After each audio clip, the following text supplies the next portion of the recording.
Sheath flight ये एक ऐसी बीमारी है जो धान की लहलहाती फसलों की सेहत और स्वास्थ्य को खराब कर उसे पूरा बर्बाद कर सकती है।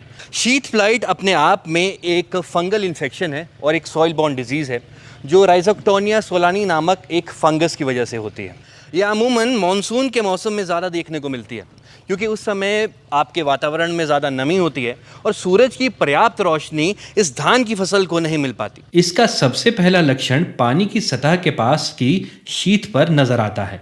फिर ये तनों से पत्तियों एवं पत्तियों से पौधों के ऊपरी हिस्सों तक फैल जाती है। इसका असर कल्ले फूटने की अवस्था और फुटाव में भी देखने को मिलता है। आइए देखते हैं कि ये बढ़ता कैसे। सबसे पहले तो पत्ते का हरा रंग अपने आप कम हो जाता है, उसमें हरे ग्रे रंग के धब्बे बनने लगते हैं। ये धब्बे बड़े होते हैं तो सफ़ेद रंग के हो जाते हैं जिसमें ब्राउन कलर का बॉर्डर देखने को मिलता है। ये वही समय है जिस वक्त फंगस का फुटाव होता है और ज़ोरदार बदबू आती है और इसी के साथ यहाँ तने में हमें ब्लैक ब्लॉच भी देखने को मिलता है। ये वही अवस्था है जिससे आप पता लगा सकते हैं कि आपकी फसल को बीमारी ने घेर लिया है और वक्त रहते इसकी अगर रोकथाम ना की गई तो पूरी फसल बर्बाद हो जाएगी।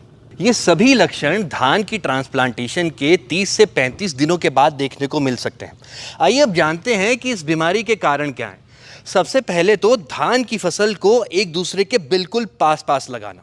दूसरा कि जो धान की कतारें लगाई जाती हैं उनके बीच गैप ना होना या रोज़ में पर्याप्त गैप ना होना, जिस वजह से जो सूरज की रोशनी है वो पर्याप्त मात्रा में पौधों को नहीं मिल पाती।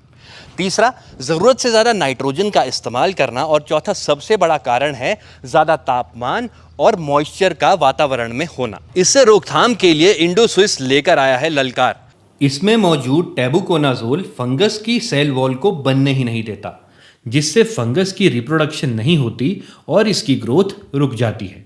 साथ ही इसमें उपलब्ध एजॉक्सीस्ट्रोबिन फंगस की सांस लेने की प्रक्रिया को रोक देता है, जिससे फंगस का खात्मा हो जाता है। इस तरह अपने डबल मोड ऑफ एक्शन के साथ ये दवाई कंट्रोल और बचाव दोनों का कार्य करती है और हर किस्म के फंगस को नष्ट करने की क्षमता रखती है, जिस वजह से धान की बालियों तक संपूर्ण दवाई और पोषण पहुंचता है और वो स्वस्थ रहती हैं।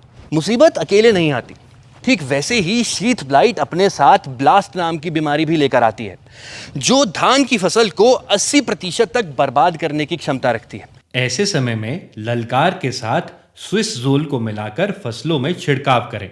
स्विस ज़ोल ट्राइसाइक्लोज़ोल से बना है जो ब्लास्ट जैसी बीमारियों को रोकता है और यह चैफी ग्रेन्स नहीं बनने देता।